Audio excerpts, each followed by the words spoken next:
In the frontier territory of Kazel, a relentless drought had taken hold. The wells had run dry, the fields lay cracked and barren, and the lifeless bodies of animals rotted under the sun. Fear consumed the people, many of whom chose to flee.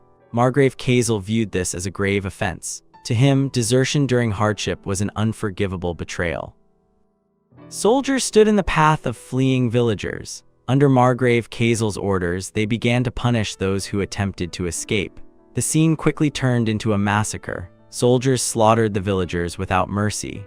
One soldier chased a small child who fell to the ground, screaming for help. Leading the charge was Kazel's son, a powerful magician said to carry the blood of the ancient divine kings in his veins. With anger in his voice, he declared that even beasts understood the importance of repaying favor. He called the villagers vermin and accused them of forgetting why they were alive. It was, he claimed, thanks to the grace of those who bore divine blood. That grace, he reminded them, had allowed them to live until now, and yet they dared to flee just because it hadn't rained for a while. Their behavior, in his eyes, was the height of insolence. A mother, clutching her child and weeping, pleaded for mercy. She begged for her children to be spared. One of the soldiers yelled at her to be silent, then drove a spear through her back. Her son watched in horror as she was impaled. Kazel's son sneered, mocking the soldier who had acted without command. He remarked that they were too thoughtless and lacking in creativity. It was no fun. The soldier apologized, asking what they could do to further entertain the young master. The young master responded with a twisted grin.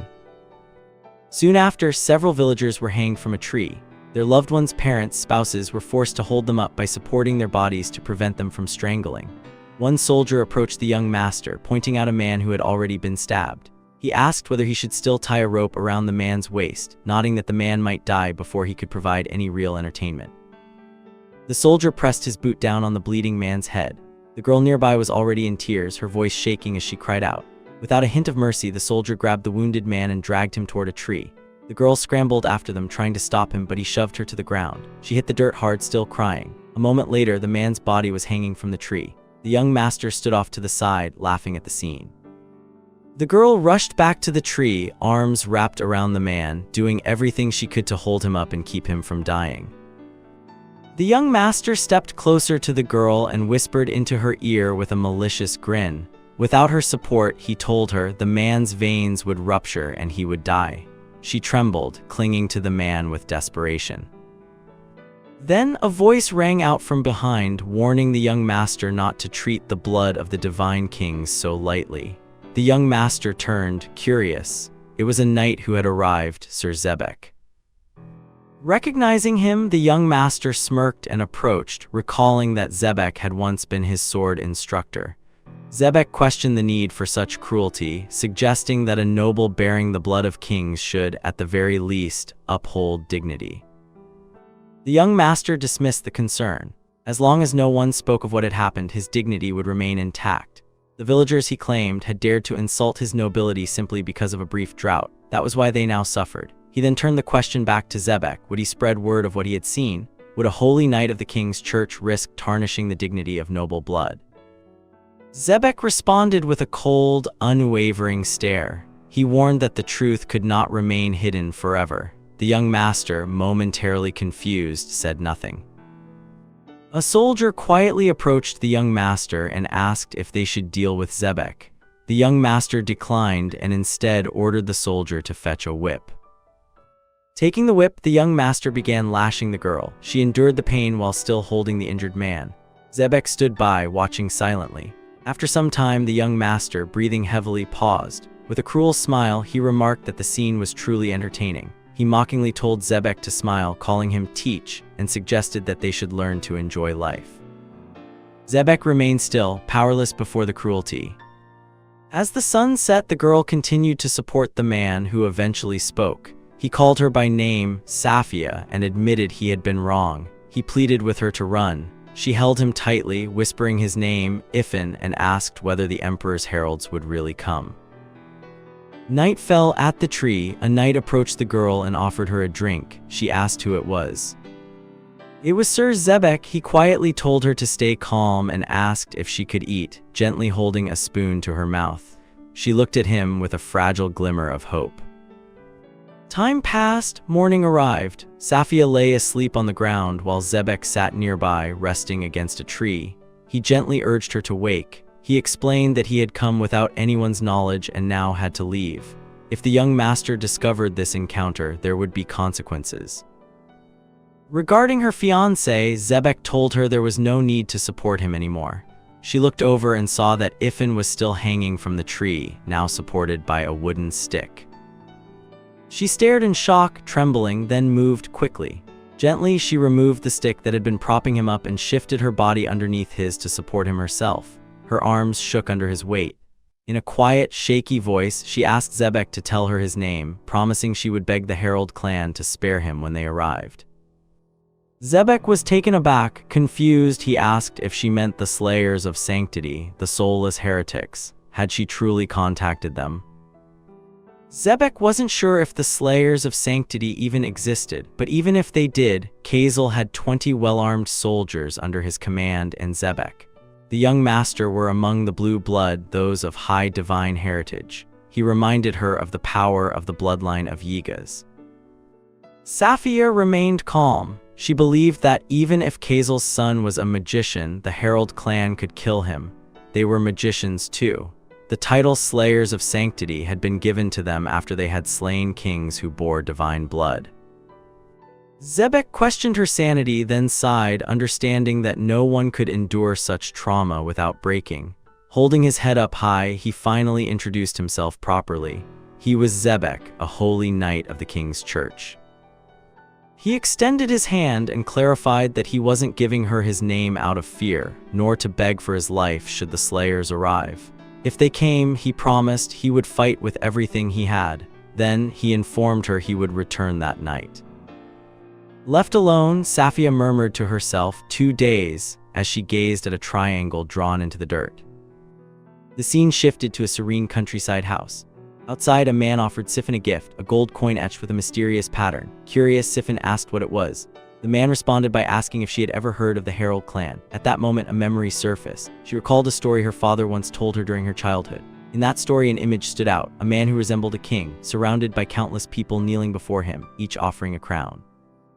Continuing the tale, she remembered that the heralds were known as the Slayers of Sanctity, soulless beings. The man confirmed this, explaining that the coin was known as the Emperor's Gold, a relic capable of summoning those soulless ones. She gazed at the coin in astonishment. He warned her to be cautious, for possession of such an artifact could lead to her execution by the heretical interrogators of the king's church. Then, without warning, he leaned in and kissed her cheek before smirking in amusement. She responded by playfully hitting him and asked why he would give her something so dangerous.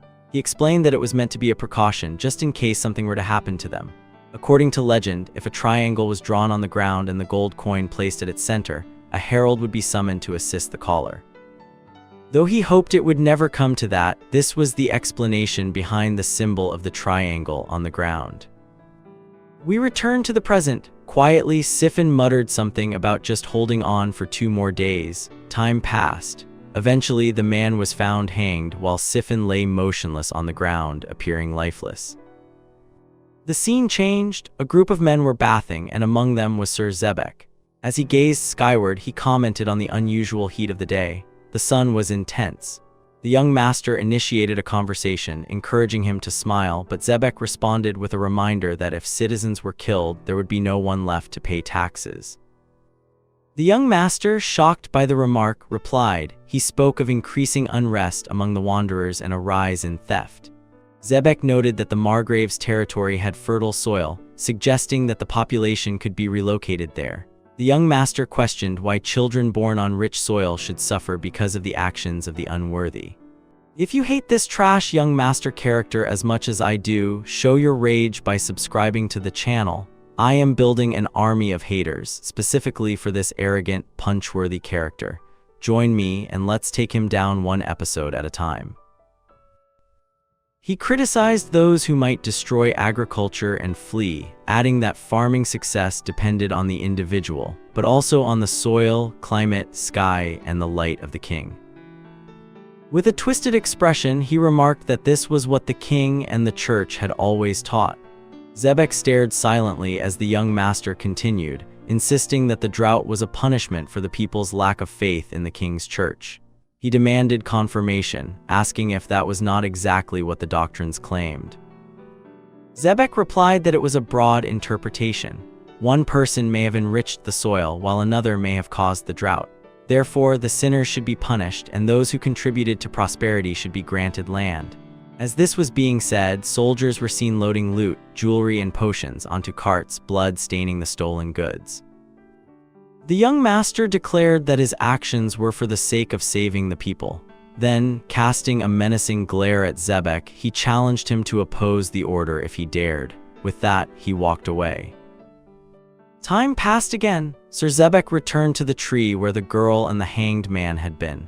Clenching his fist in regret, he admitted to himself that he had been unable to endure the situation. Looking at the lifeless pair, he muttered that even if a herald were to arrive now, it would be too late. At that moment, a black shadow began to take shape nearby. Alarmed, Zebek went on high alert. From behind, an armored man placed a sword against Zebek's neck and warned him not to move, threatening to strike him down if he did. Zebek thought to himself how absurd it was to have a sword suddenly swinging in such a desolate place. The technique the man had used resembled ghost-like. He asked if the stranger was a herald. The man confirmed it. Then the herald inquired whether Zebek was a knight or a rescuer. Zebek identified himself as a member of the king's church. The herald noted that he was merely checking in case Zebek had been the one to summon him. The idea of a holy knight forming a contract was, in the herald's view, quite the spectacle. Zebek, now angered, demanded to know if the herald was trying to humiliate him. The herald concluded that the girl had been the contractor, and since she was now dead, the gold coin was his to keep. The herald then asked what had occurred. Zebek responded that if the herald sheathed his sword and gave him space, he would explain everything, pledging his honor on it. With a shadowy technique so swift it seemed supernatural, the herald distanced himself. Zebek was taken aback by the speed of the move, wondering if this man truly was a phantom. The herald commented that Zebek seemed confident, perhaps believing he wouldn't have been struck down if not taken by surprise. He then sheathed his blade and remarked that a holy knight should at least possess some courage. Zebek asked whether the man was a mage. The man replied that everyone in the Herald Clan was a mage, except for him. When Zebek questioned if what he had just witnessed wasn't magic, the man clarified that it was difficult to distinguish between superhuman physical ability and magic. Zebek then asked for the man's name and his rank within the Herald Clan. At first, the man remained silent. Zebek pointed out that he had already introduced himself. The man finally replied that he was Azadin of the 108 Spirits and Emperor's Herald. In his thoughts, Zebek recalled that the 108 spirits represented the lowest rank within the Herald Clan, yet what he had just seen in Azadin's movement defied that assumption. There was nothing ordinary about him. Azadin then requested Zebek fulfill his promise and explain what had happened. After some time passed with Zebek recounting the events, a voice interrupted them from nearby. The contract had been established. Both looked up and saw an owl which landed on Azadin's shoulder and remarked that although Azadin had responded to the request, the contractor had already died. As a result, Azadin had earned a free gold coin. Zebek was speechless at the sight of the talking owl. The owl instructed Azadin to proceed with his next mission without resting. Azadin began moving. Zebek stopped him, asking if he was truly going to accept his reward and walk away just because the contractor had died. Azadin, confused, questioned whether Zebek actually wanted the request to be fulfilled. He commented on how strange Zebek was and warned him that if he understood what fulfilling the request meant, Zebek's master would suffer. Zebek, unsheathing his sword, declared that such a thing would not happen. He vowed to defeat Azadin, calling him an unholy, soulless one. Azadin replied that a sword which remained silent in the face of injustice would inevitably spill its own blood. He remarked how sad that was for Zebek. Zebek grew enraged, recalling the atrocities he had witnessed and done nothing to stop. Azadin asked whether that anger was truly directed at him or at Zebek himself for turning his back on the suffering. Then Azadin asked if Zebek knew the constellations of the night sky, their names and the myths they carried. Zebek was confused by the question and demanded to know what Azadin was trying to say. Azadin continued, explaining that humans may see the same thing but interpret it differently. What looks like the protagonist of a myth to one may appear to another as no more than a flickering, pale light in the darkness. just as the suffering they were witnessing now would look different to Zebek compared to how it appeared to the other soldiers. Zebek interrupted, stating that it was no different. He had done nothing. As a knight of the king's church, he was sworn to revere those who carried the divine king's blood. He looked down at his sword, conflicted. Azadin calmly told him that if he truly felt pity for the girl, then Zebek's sword was no enemy of his. Azadin walked over and cut the rope that had hanged the dead man. Zebek watched him intently. Azadin turned and asked if Zebek had a shovel. When Zebek asked if he was planning to bury them, Azadin replied that he intended to hold a funeral for them. Zebek thought to himself that Kozel would have wanted their corpses to be hung on trees, turned into undead, screaming in agony, a cruel spectacle used to reinforce his power. Burying them was, in essence, a direct challenge to Kozel. Azadin admitted that if there was no shovel, then it couldn't be helped.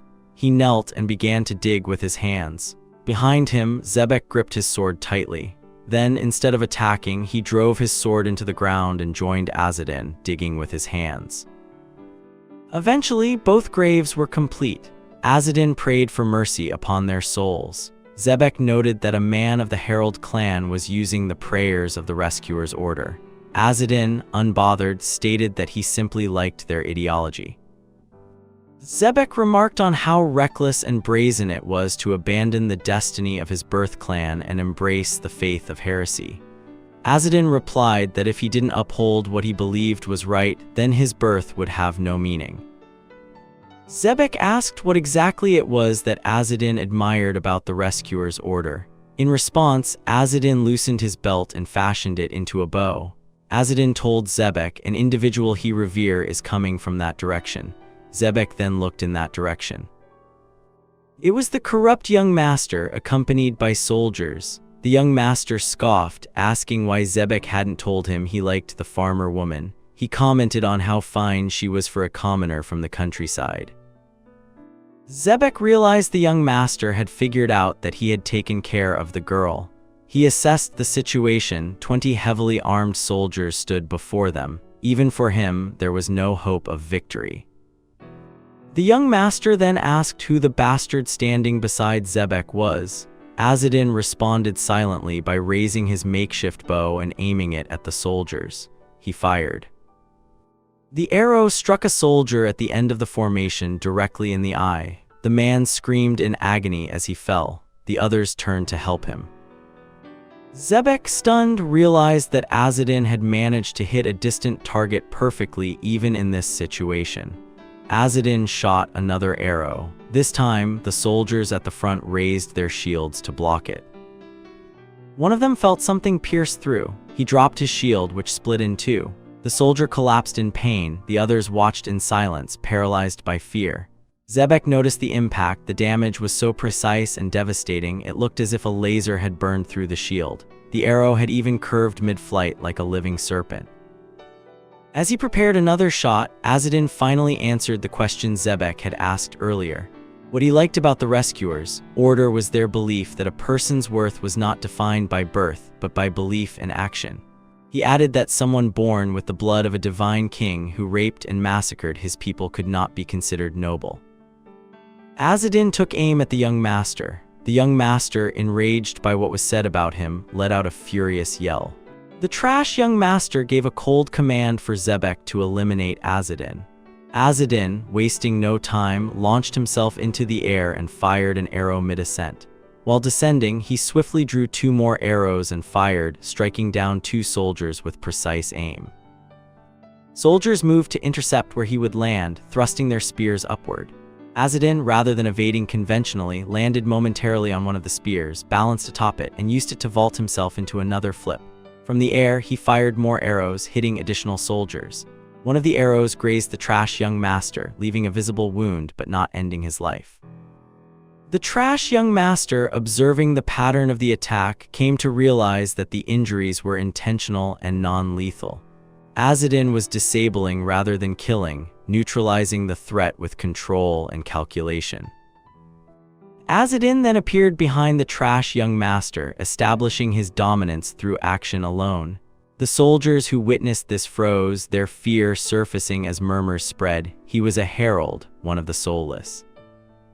The trash young master spun around in alarm, only to be met with a devastating punch. The blow sent him flying off his horse, crashing hard to the ground. Azadin, calm and composed, changed his bow back into belt form and stood tall on the horse, looming over the battlefield. Uninjured soldiers encircled him hesitantly. One launched an attack, but Azadin leaned back and avoided it with effortless precision before countering with a brutal punch. His limited use of arrows became evident. He had deliberately held back, conserving only what was necessary. His confidence projected a challenge. Any who still had the courage could come forward. Azadin moved toward a fallen soldier and delivered a swift, efficient stab. The act sent shockwaves of fear through the remaining troops. Their terror deepened as confusion took hold. There was speculation about his fixation on castration, a fearsome interpretation of his past actions. The battle's pace slowed. The ground was slick with blood. The remaining soldiers either lay incapacitated or knelt in trembling fear. The trash young master, beaten and humiliated, began crawling in retreat. Azadin advanced toward him at a steady pace. Desperate, the trash young master extended his hand, releasing a burst of light that bathed the field in blinding radiance. Those nearby shielded their eyes. He had activated his magic, a final assertion of his so-called noble lineage. Unimpressed and unshaken, Azadin closed the distance and struck with his blade. Blood spilled from the trash young master and his scream rang out across the field. The herald showed no interest in explanations or bargains. He grabbed the trash young master by the hair and forced his head upright. The trash young master attempted to offer bribes, wealth, status, anything in exchange for mercy. He named his bloodline, invoked its sacred history, and begged. Azadin remained unmoved. Without hesitation, Azadin drew his hand dagger and slashed across the trash young master's eyes. The cut was intentional, cruel, and final. Pain overtook the young master, who thrashed in agony. The field grew quiet, filled only with shallow breaths and the distant echo of agony. Standing atop a field soaked in blood, Azadin delivered his judgment. The trash young master had been subdued. The law of the empire had been executed without ceremony, without mercy. After everything, Zebek unsheathed his sword, declaring himself a knight of the king's church. He claimed that anyone who spoke of the emperor's law could not be left alone, regardless of the righteous deeds they may have performed. Shifting into a battle-ready stance, he prepared to fight. Azadin responded with a sigh, remarking that Zebek was not like the other knights of the king's church, and dropped his dagger. Zebek took this as an insult, but Azadin quickly clarified that it was not meant as one. Instead, it was praise. The other knights of the church were nothing more than scoundrels, cast out of their homes due to inheritance disputes. Azadin then questioned whether Zebek would truly be able to follow him. As a dark shadow surrounded Azadin, he vanished, leaving behind a final farewell, expressing hope that they would meet again if fate allowed it. No one had ever been able to kill Azadin of the Herald Clan. Instead, they were left with permanent losses. His statement about knights being scoundrels due to inheritance matters was not wrong. It applied even to Sir Zebek. Zebek later commented that he could feel the heavy weight on his chest. Meanwhile, in the town, commoners knelt and begged their lord for a tax exemption for the year. One of them explained that people were fleeing and becoming nomads. Those who had starved to death now wandered the streets as undead. The town was overrun with thieves and monsters, and they were truly at their limit. They apologized, explaining that they simply could not afford to pay taxes. The lord, whose name was revealed to be Margrave Kazel, called them shameless. He added that at this rate, they would soon be asking for food as well. The villagers continued to apologize, admitting they were desperate. Margrave coldly stated that nothing could change the lowly blood flowing within them. However, he said that if they wished, he could offer them relief. The villagers looked up with hope. Margrave then gave them a condition. If they could not meet his request, they would all be hanged. The commoners looked at each other in confusion. Margrave showed them a grimoire and explained that what he was asking for amounted to no more than a single page from such a book. The villagers admitted they were ignorant of magic and didn't know what a grimoire was. Margrave replied that even fools like them could find it if they simply wished hard enough. It would respond to their call and reveal itself. If they managed to bring him a grimoire like the one he had shown, he promised to exempt their village from taxes for 3 years and provide them with 50 bushels each of wheat, barley, and oats. One of the villagers asked for the name of the book so they could search for it. Margrave told them it was a copy of the book of the Divine King. Upon hearing this, the villagers' faces turned to terror. Later, in the Lord's chamber, a snake slipped inside. The Lord noticed it but remained calm. The snake transformed into a beautiful woman who remarked that mentioning the book of the Divine King had been careless of him. She addressed him as Count. He dismissed her concern, saying it didn't matter. Everyone was already searching for grimoires, scattered here and there across the continent. Rumors would spread either way, and it would be better to find even a single page before others did. He then asked why she had come. She informed him that his son had suffered an attack in the eastern part of the continent. He replied that Kozel's forces would not fall so easily. Sir Zebek was with him after all, but she explained that their opponent had been the Herald Clan. If they wished to be freed from the curse of their duty, they too would seek the book of the Divine King. The Count asked if Kozel was dead. The woman reported that he had lost sight in both eyes and suffered severe damage to his reproductive organs. She asked what he intended to do. The Count ordered her to send soldiers to the area and kill the Herald Clan. She said she understood and would contact the commander. However, he told her to command someone else instead. Pulling her close, he added that if his child had been castrated, he could simply make another. Meanwhile, in the desert, Azadin and his owl companion trudged under the blazing sun. The heat was relentless and sweat clung to Azadin's skin. He muttered that things were getting bad. At this rate, he'd die of thirst. He shot a glare at the owl, complaining that it had insisted on putting on a show, claiming they'd reach their destination in just 2 days. The owl had boasted about being a holy spirit, but Azadin had scolded it earlier for speaking so boldly, even though it was the emperor's mouth.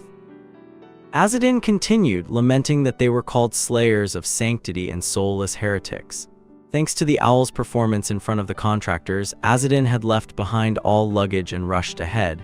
Now, he had nothing but dry goods to eat, and he doubted he could even digest them. Starvation, it seemed, would follow dehydration. The owl apologized. Just then, they sensed something nearby. Azadin thought it might be ghosts and gripped his sword. In front of them, a glowing white figure appeared. Azadin recognized it as the spirit of the people who had been hanged from the trees. The spirits bowed their heads. Azadin spoke to them, stating that neither the light of the king's virtue nor the blessing of the archangels reached this land, and that it was dangerous to remain here for long.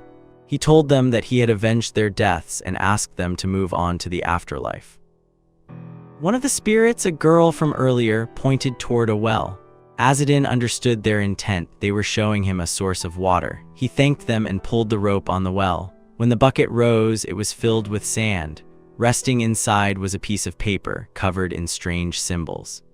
Hey everyone, if you enjoyed this recap, please hit that like button. It really helps me out. And hey, if you want more Manhwa breakdowns, don't forget to subscribe. I drop new videos every week. Oh, and tell me in the comments what was your favorite moment from this series, or is there a Manhwa you're dying for me to cover next? I respond to every single comment, so let me know. Alright, I'll see you in the next video. Thanks for watching and stay awesome.